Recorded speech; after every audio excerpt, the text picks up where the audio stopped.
चलो आज स्टार्ट करते हैं हम प्रॉफिटेबिलिटी रेशियो। प्रॉफिटेबिलिटी, ठीक है। इस कैटेगरी में नंबर 1 सबसे important gross profit ratio, number 2 net profit ratio, number 3 operating ratio,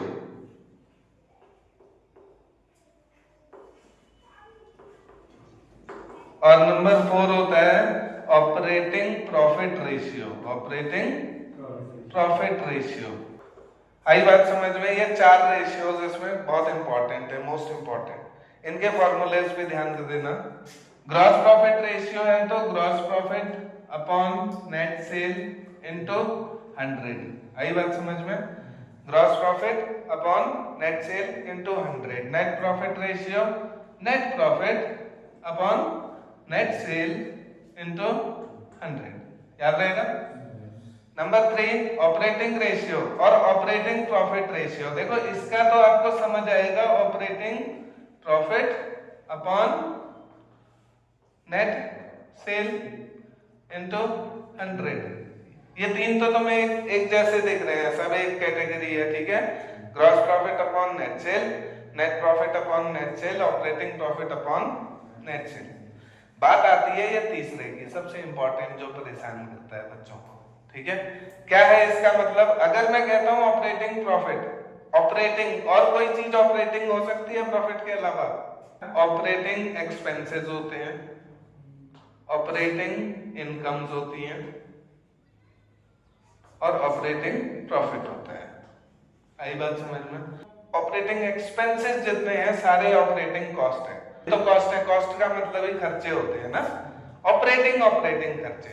तो इसमें क्या शामिल होता है, ये कैसे निकलती है ऑपरेटिंग कॉस्ट, इसको समझो पहले, ठीक है। तो यहाँ ऊपर जो आता है ये ऑपरेटिंग कॉस्ट ही आती है। क्या आता है?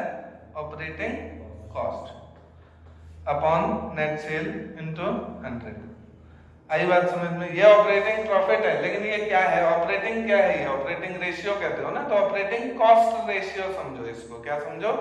ऑपरेटिंग। तो इस लिहाज से इसके ऊपर ऑपरेटिंग कॉस्ट आती है। अब ऑपरेटिंग कॉस्ट कैसे निकलती है? देखो, एक आपका ट्रेडिंग अकाउंट, एक आपका पीएल अकाउंट, ठीक है। ट्रेडिंग अकाउंट और पीएल अकाउंट। इस ट्रेडिंग अकाउंट में जितने भी खर्चे आते हैं वो सारे ऑपरेटिंग होते हैं। क्या होते हैं? सारे ऑपरेटिंग होते हैं। क्यों? क्योंकि ये खाता रिलेट करता है फैक्ट्री से। ट्रेडिंग खाता डायरेक्ट अकाउंट होता है ना, फैक्ट्री के सारे एक्सपेंसेस इसमें होते हैं, और फैक्ट्री में जो काम भी चल रहा है हमारे ऑपरेशंस चल रहे हैं, ठीक है। इसके बाद बात आती है पीएल की। पीएल में यहां पर ऑपरेटिंग एक्सपेंसेस कुछ हद तक आते हैं, कुछ हद तक, सारे ऑपरेटिंग नहीं होते हैं, बात समझ लेना पीएल में, ठीक है। पीएल में कुछ ऑपरेटिंग होते हैं और कुछ बाकी सब क्या होते हैं? Non operating. कुछ बाकी सब क्या होते हैं? नॉन ऑपरेटिंग एक्सपेंसेस होते हैं। आई बात समझ में? अब ये ऑपरेटिंग और नॉन ऑपरेटिंग को समझना, ये बहुत इंपॉर्टेंट है। आई बात समझ में? आगे तुम्हारा एक चैप्टर है कैश फ्लो स्टेटमेंट, उसमें ये नहीं समझ आएगी बात तो फिर वो चैप्टर ही नहीं समझ आएगा। ऑपरेटिंग क्या होते हैं, नॉन ऑपरेटिंग क्या होते हैं, ठीक है। तो operating expenses, non operating expenses समझ लो, ऑपरेटिंग समझ आ जाएंगे, ठीक है। नॉन ऑपरेटिंग समझाता हूं क्या होते हैं, ठीक है। अगर नॉन ऑपरेटिंग समझ आ गए तो ऑपरेटिंग समझ आ जाएंगे। नॉन ऑपरेटिंग समझो, मेरी एक फैक्ट्री है, बिजनेस है मेरा, मैं कुछ भी जैसे स्टेशनरी प्रिंट करता हूँ या मार्कर्स बनाने की फैक्ट्री है समझ लो मेरी, है ना। कोई भी कुछ प्रोडक्शन करता हूँ तो उससे रिलेटेड जितने भी डायरेक्ट एक्सपेंसेस होंगे ये तो सारे ऑपरेटिंग ट्रेडिंग में आएंगे। ग्रॉस प्रॉफिट जो निकलवाएंगे वो सारे ऑपरेटिंग ही है। क्यों? क्योंकि उसमें सारे के सारे खर्चे मेरे ऑपरेशंस के ही हैं। आई बात समझ में? अच्छा, इसके अलावा अब मेरे पास फैक्ट्री जब चल रही है, कई मजदूर काम कर रहे हैं, तो मेरे पास फंड भी रहता है ना, 1-2 लाख रुपए फंड रहता है। उस 1-2 लाख रुपए फंड को क्या मैं अपने ऑपरेशंस के अलावा कहीं बाहर इन्वेस्ट नहीं कर सकता हूँ? करता हूँ।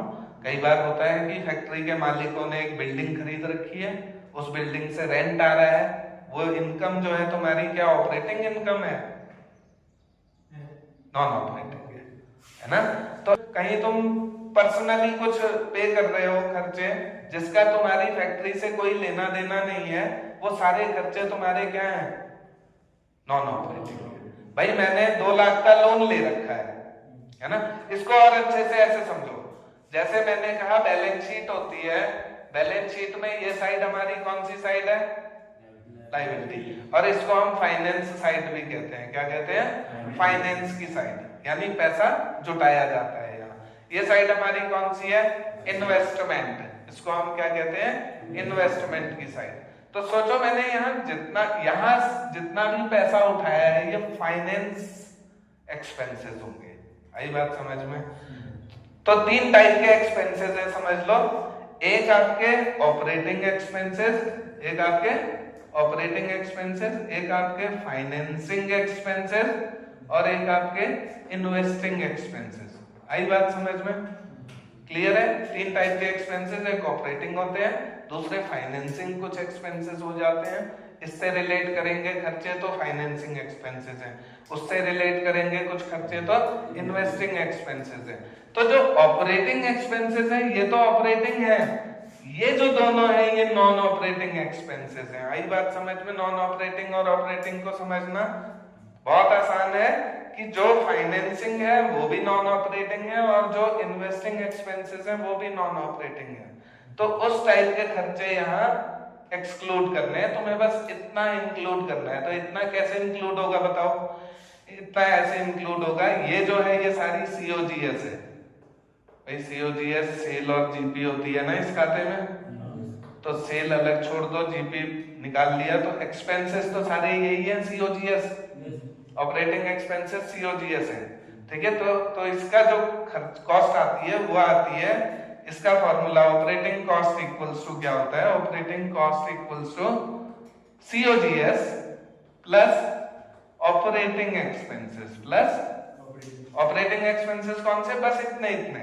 ठीक है, अब कुछ वैसे एग्जांपल भी बता देता हूं। अब जब इतनी बात तुम्हें समझ आ गई, नॉन ऑपरेटिंग के कुछ एग्जांपल समझ लो। नॉन ऑपरेटिंग कौन से होंगे? जैसे इंटरेस्ट पेड। जैसे भाई इंटरेस्ट मैं किसको दूंगा? इसको तो दूंगा, जहां से पैसा जुटाया होगा उनको इंटरेस्ट दूंगा। तो इंटरेस्ट कभी भी ऑपरेटिंग नहीं होता है, नॉन ऑपरेटिंग होता है, उसे शामिल नहीं करना है। आई बात समझ में? डिविडेंड पेड किसको दूंगा? डिविडेंड इक्विटी वालों को, वो भी तो फाइनेंसिंग एक्सपेंस है, नॉन ऑपरेटिंग है। आई बात समझ में? तो नॉन ऑपरेटिंग छोड़ देने हैं, बस खाली ऑपरेटिंग एक्सपेंसेस। ठीक है, तो ऑपरेटिंग कॉस्ट की बात आएगी, अभी क्वेश्चंस आएंगे, डिफरेंट वैरायटीज आएंगी, तो ये बातें अगर तुम्हें ध्यान रहेंगी क्वेश्चन सॉल्व हो जाएंगे। आई बात समझ में? अभी देखो और बाकी बात क्लियर होती है क्वेश्चन से। ठीक है, यहाँ चारों रेशियो समझ आए? पहला क्वेश्चन बताओ इससे related, gross profit ratio. GP ratio निकालना है, पहला ratio gross profit ratio. Formula याद है सबको? हाँ, क्या होता है GP ratio? Very good, net cell into 100। Information बताओ क्या गिवन है? ओपनिंग स्टॉक 50,000, परचेजेस 1,50,000,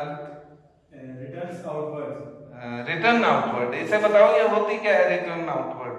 2 रिटर्न्स होती हैं, एक रिटर्न आउटवर्ड होती है और एक रिटर्न इनवर्ड होती है। इनमें एक सेल रिटर्न है और एक परचेज रिटर्न है। बताओ एक एक करके बताओ। पहले कौन बता रहा है?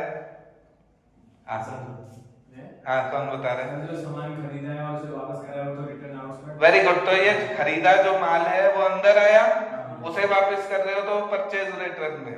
तो रिटर्न आउटवर्ड क्या है? Purchase return. और रिटर्न इनवर्ड क्या है? Sale return. आई बात समझ में? तो परचेज रिटर्न है, परचेज रिटर्न को यही माइनस कर दो। 1.5 लाख में से कितनी परचेज रिटर्न बता रहे हो? 20,000 की परचेज, यही माइनस कर दो, परचेज रिटर्न हो गया 31। आगे वेजेस है 10,000 की, revenue from operation 2.5 lakh, sale, revenue from operation क्या है? सेल, और ये है 2.5 लाख की। आगे क्लोजिंग इन्वेंटरी 40,000, क्लोजिंग स्टॉक 40,000। आगे बस नहीं, बस हो गया। लो हमारा ट्रेडिंग अकाउंट तैयार हो गया। बात आई समझ में? ट्रेडिंग अकाउंट है यही। ओपनिंग स्टॉक इसके डेबिट में आता है, परचेज इसकी डेबिट में आती है। परचेज रिटर्न या तो माइनस कर लो या इधर डाल दो, एक काम कर लो, ठीक है। वेजेस डाल ली, सेल्स 2.5 लाख की है, क्लोजिंग स्टॉक कितना है, जीपी बताओ कितना है, फाइंड द जीपी। हो जाएगा? बहुत आसान है, ठीक है। 2.5 लाख 290 दिख रहा है उधर, 290 में से कितना गया इधर, 190, एक पूरा बच गया। जीपी पूरा कितना है, 1 लाख पूरा जीपी है। इसको सॉल्व कर लोगे, चाहे खाते में सॉल्व कर लो, है ना। जब खाते में सॉल्व करो, खाता बनाओ, जब ऐसे अगर करके दिखाना हो ना, तो इसके ऊपर वर्किंग नोट लिखो प्रॉपर, इसको ट्रेडिंग अकाउंट प्रॉपर बताओ। आई बात समझ में? और इसको बैलेंसिंग फिगर कहो। इसको क्या कहो? बैलेंसिंग फिगर, बचा हुआ, और यही आंसर है, ठीक है। इसको यहाँ तुम स्टार लगा के वहां पहुंचा सकते हो जहां चाहिए। आई बात समझ में?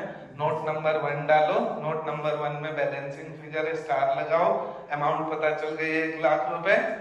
इसको 1 लाख को यहाँ लिखो, नोट नंबर 1 का है ये आंसर, वहां से पता चलेगा कि ये कहाँ कैलकुलेट हुआ है। नोट नंबर 1 में इस खाते में कैलकुलेट करके मैंने यहाँ पहुंचाया है 1 लाख, ठीक है।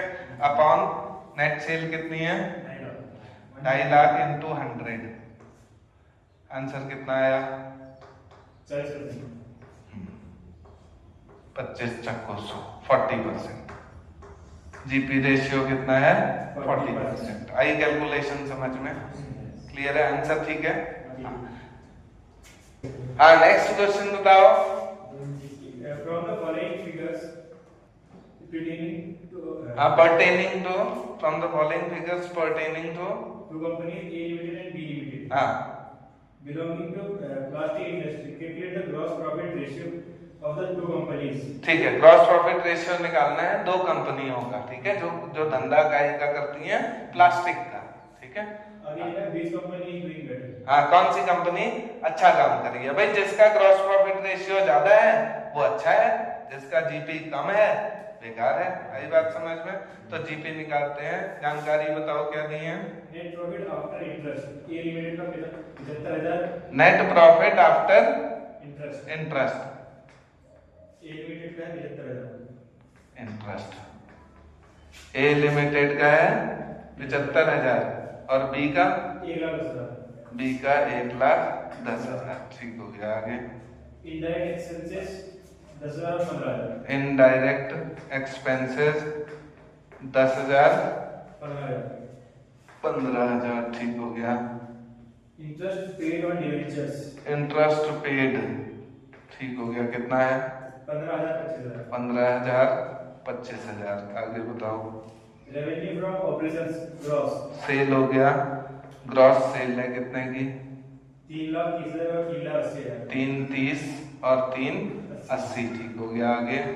रेवेन्यू फ्रॉम ऑपरेशंस रिटर्न, हाँ, सेल रिटर्न, इसको माइनस कर दूं तो इसका नेट रिजल्ट मुझे सेल रिटर्न दे देगा।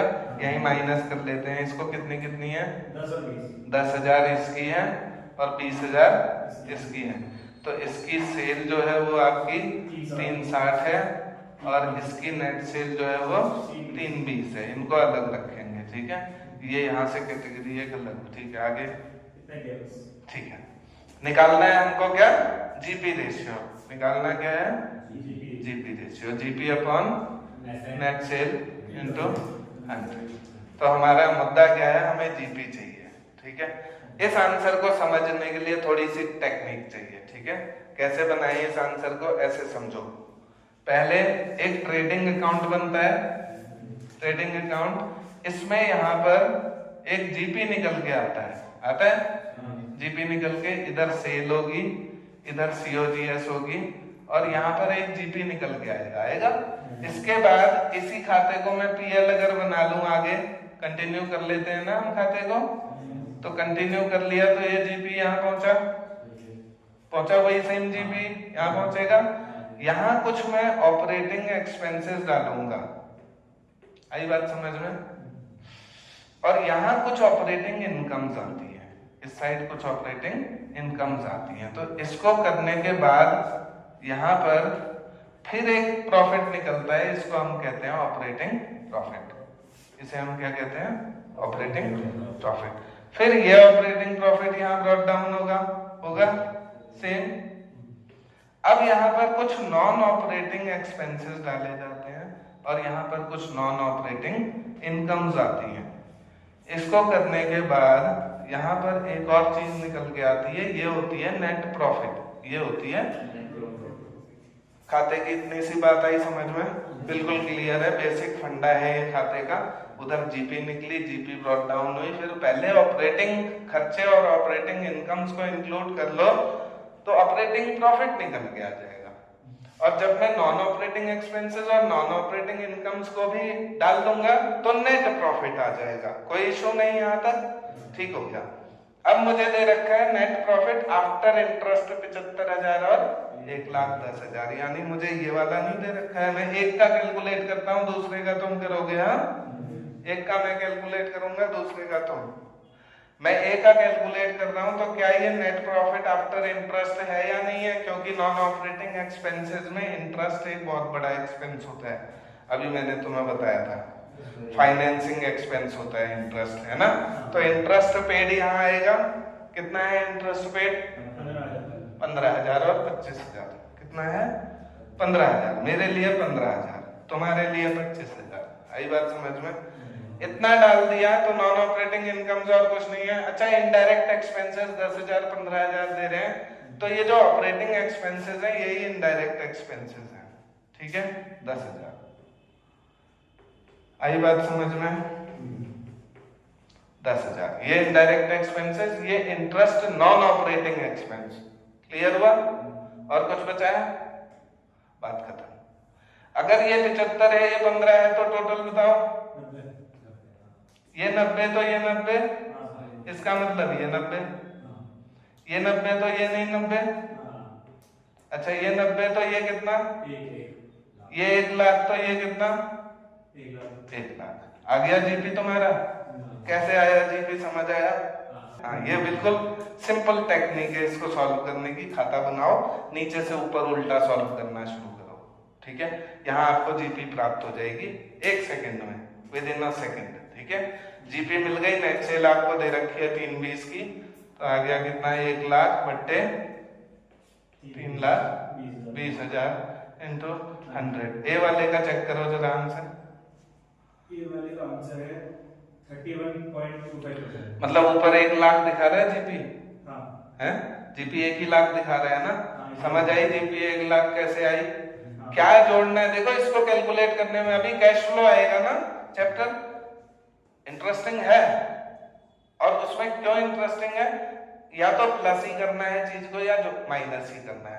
अब प्लस जिस चीज को करना है उसे तुमने गलती से भी माइनस कर दिया तो कांड हो गया, है ना? और जिस चीज को तुमने माइनस करना है उसको गलती से भी प्लस कर दिया, कांड हो गया। ठीक है, उससे बचने के लिए ये टेक्निक है। तुम गलती से, यहाँ मैं तुम्हें प्लस माइनस सिखाई नहीं रहा हूं। सिखाया मैंने तुम्हें कि प्लस करो माइनस करो? नहीं। खाता समझो, अपना डालते चले जाओ, अकाउंटिंग दिखाओ, अकाउंटिंग की आर्ट दिखाओ। आई बात समझ में? नेक्स्ट बी का सॉल्व कर लोगे, बहुत आसान है। इसकी जगह कितना आया? 98.88 और उसका 31.1। Very good, very good. Clear है? गलत आ रहा है, कैलकुलेशन मिस्टेक हो गई होगी। भाई कितना है इसका? 1,10 और इंटरेस्ट पेड आपका 1,10 और 25 1,35 जोड़ दोगे? 1,50 है। 1,50 है।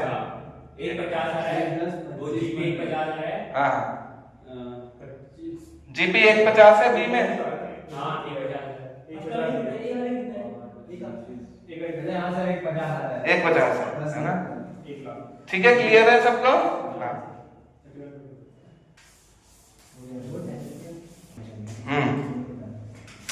Next question. अगला क्वेश्चन है calculate the gross profit ratio from the following information. ठीक हो गया। सेम जीपी रेशियो कैलकुलेट कर, निशान कंसंट्रेट हियर। ठीक हो गया, जीपी रेशियो कैलकुलेट करना है। जानकारी बताओ। Credit revenue from operations 3,00,000। देखो क्रेडिट रेवेन्यू यानी क्रेडिट सेल कितने की? 3,00,000 की। आगे cash revenue cash revenue equals to total हो जाएगा, नहीं हो जाएगा? देखो मैं किसी क्वेश्चन को, तुम वहां से पढ़ते हो, मैं किसी क्वेश्चन को किसी स्टाइल में लिखता हूँ, किसी क्वेश्चन को किसी स्टाइल में लिखता हूँ, है नहीं? कभी मैं यहाँ क्रेडिट सेल लिख के अमाउंट यहाँ लिखता हूँ, है ना? अभी मैंने तुम्हारे बताते ही देखो क्वेश्चन इसको इस वैरायटी में सॉल्व करेंगे, ठीक है? क्योंकि हमें पता है total sale equals to cash sale plus credit sale. तो क्रेडिट सेल 3 लाख की है, कैश सेल के लिए क्या कह रहे हैं? Being 25% of total revenue from operation. इस पे ना, हां, तो जिस पे कहता है वो x है, जिस पे कहता है वो x है। तो ये कितना है? 25x बट्टे 100। आई बात समझ में? इक्वेशन बनानी समझ आई कैसे? कि ये 25% है इस पर, तो इसे x कह दो, इसको 25x बट्टे 100 कह दो, ठीक है? तो अब फॉर्मूला क्या हो जाएगा तुम्हारा? x माइनस 25x बट्टे 100 बराबर 3 लाख। इससे x कैलकुलेट कर लो। 75x बट्टे 100 बराबर 3 लाख और x बराबर 3 लाख गुणा 100 बट्टे 75। 75 और 100 का रिश्ता 25 3 75, 25 छक्को 100, ठीक है? 3 एकम 3, 1 लाख और 1 4 लाख। x कितना है? 4 लाख। इसका मतलब ये है 4 लाख, ये है 3 लाख, इसका मतलब ये है 1 लाख। आई बात समझ में?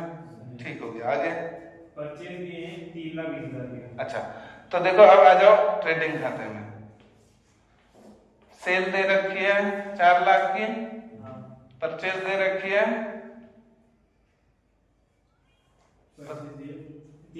320 की परचेज है। फिर excess of closing inventory over opening inventory. देखो एक बात समझना, ओपनिंग इधर आता है, क्लोजिंग इधर आता है? तो कहते हैं excess of opening over closing. Closing over opening. अच्छा, excess of closing over opening. तो बताओ बड़ा कौन सा है, ये या वो? Closing, excess of closing over opening. Closing बड़ा है, इतना समझ आ रहा है ना लैंग्वेज से कि क्लोजिंग बड़ा है। कितना? 40,000। तो इसी को 40 कह दो, बात खत्म। इतना ही तो ज्यादा है भाई। होगा क्या? ये 0 होगी तो ये 40 होगी, ये 1 लाख होगी तो ये 40 होगी। तो तुम उधर डाल के अपना तुमने अपना उल्लू सीधा कर लेना है बस। सही बात समझ में कि कितना ज्यादा है? 40 ज्यादा है तो वो 40 पड़ गया। आगे इतना ही है। आगे क्या कह रहे हैं? इसका मतलब हम इसको एक चीज कर सकते हैं, जीपी निकल जाएगा, है ना? जीपी कितना आ गया? 440 माइनस 320 कितना हो गया? 120 हो गया। इतना ही है क्या जीपी? है इतना ही है, ठीक है। तो ये निकल गया क्वेश्चन। नेट सेल भी मिल गई हमको 4 लाख की, इधर जीपी मिल गया 120, तो 120 बट्टे 4 इंटू 100 सॉल्व हो जाएगा। Not a big issue. ये देखो ये वैरायटी है क्वेश्चन की, है ना? इसमें से कोई वैरायटी ऐसी आ गई ना, फंस गई क्वेश्चन में, जो ना आती हो या ना सुनी हो। अगर सुनी देखी भी होगी तो तुम्हें वहां दिमाग काम कर जाएगा। जब आदमी टेंशन हो जाती है ना, अरे ये नहीं आ रहा, ये नहीं आ रहा है, नहीं तो कहीं अगर सुनी कोई चीज होती है ना, वो भी याद आती है। पूरा ब्रह्मांड मदद करता है। एक बार डर अंदर बिठा के देखो, है ना? Next question. Calculate gross profit received from the following information. Cash revenue from operations was 1/3 of total revenue from operations. देखो cash plus credit equals to total, इतना पहले लिख लो। अब बात करो क्या कह रहे हैं? Cash revenue from operations was 1/3 of total revenue from operations. इस पर ना, तो ये x होगा, तो ये 1/3 x होगा, plus Cash revenue from operations was 1,40,000. अच्छा ये 1,40,000 है। तो x कितना है भाई? ऐसे समझ लो 1/3 x इक्वल्स टू 140, तो x बराबर 42, 420, 4,20,000। तो तुम्हें टोटल मिल गया 420 की टोटल सेल है, मिल गया। Opening inventory 30,000. Closing inventory was 10,000 more than opening inventory. अच्छा 10,000 मोर देन Opening ओपनिंग, तो ये 40 है इसका मतलब, carriage भी दिया है? carriage भी 12,000. कैरेज 12, कैरेज इनवर्ड है। खाली carriage अच्छा कितनी? 12,000. और कुछ है क्वेश्चन में? नहीं. ओपनिंग इधर डालो, कितनी? 30, क्लोजिंग इधर डालो 40, कैरेज कितनी है 12,000, सेल यहाँ डालो कितनी 4,20,000 की। आई बात समझ में? आगे cash purchase was 25% of credit purchase। अच्छा परचेज है वो, देखो कैश परचेज और क्रेडिट परचेज बराबर टोटल परचेज।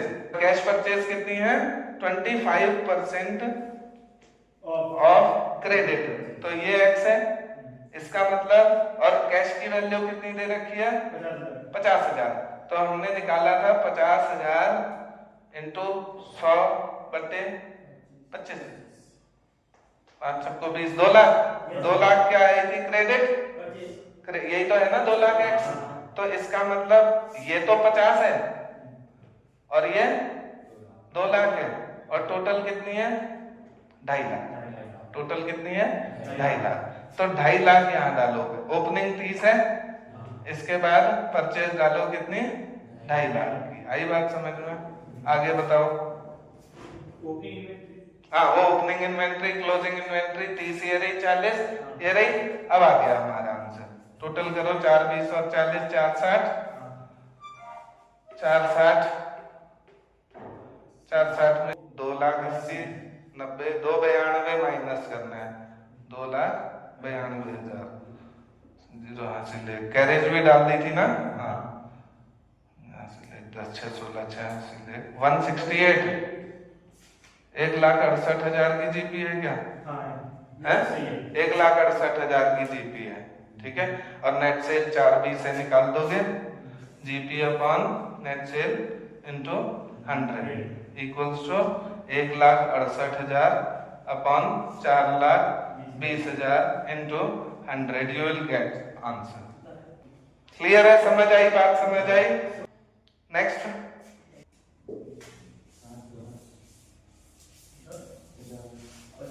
अगला, हाँ बोर्ड में आया है तो सतर्क हो जाओ। Computer gross profit ratio from the following information. ठीक हो गया, जीपी रेशियो निकालना है। रेवेन्यू फ्रॉम 4 लाख, हाँ सेल हो गई 4 लाख की। आगे ग्रॉस प्रॉफिट 25% ऑफ कॉस्ट। अच्छा देखो जीपी जो है, जीपी COGS, इसकी वैरायटी समझ आ रही है क्वेश्चन की? ये सेल है 4 लाख की। अब बताओ जीपी 25% ऑन, तो ये 25 है, 100 क्या है है ना, जिस पर कहता है उसे 100 मानोगे। ये 100 है तो ये कितना है 125, बिल्कुल। इसका टोटल करो 125, इसका टोटल 125 और ऊपर आंसर 125 मिल गया 125। अब तुम्हें जीपी निकालना है, ठीक है। जीपी कैसे निकलेगी देखो, इनका आंसर इनसे कैसे करते हैं इनको पता है ना, 4 लाख बट्टे शाबाश, इनको तुरंत ऊपर नीचे कर दो, 4 लाख बट्टे 125 इनटू क्या करूं बताओ, जीपी चाहिए भाई, हमें जीपी चाहिए। अगर COGS चाहिए तो 100 कर लो, बिल्कुल आ जाएगी, ठीक है। लेकिन मुझे क्या चाहिए जीपी, तो इनटू 25 पंजे 125 5 8 40 80,000, जीपी कितनी आ गई 80,000। आंसर मिल गया 80,000 upon 4 lakh into easy. Book में देखो, बुक में कैसे समझाया है इसी क्वेश्चन को, ऐसे किया है। यहाँ से ये बात समझ आती है कि उन्होंने ऐसा क्यों किया है। भाई वैसा कर तो दिया, लेकिन वैसा क्यों किया है ये भी तो समझो, इस वजह से किया है। आई बात समझ में कि वो 25 है, वो 100 है, वो 125 है, वहां से कैलकुलेशन आती है। नहीं तो बच्चों को ना रटते हैं बच्चे, क्या रटते हैं बच्चे कि अगर इस पे ऑन कॉस्ट कह रहा है तो अपॉन 125 करना है, और अगर ऑन सेल कह रहा है तो अपॉन 100 करना है। ये उनके दिमाग में बैठा लेते हैं वो कि अगर ऑन सेल है तो बट्टे 100 है, ऑन कॉस्ट है तो बट्टे 125 है, बात खत्म। Got it? समझ आया?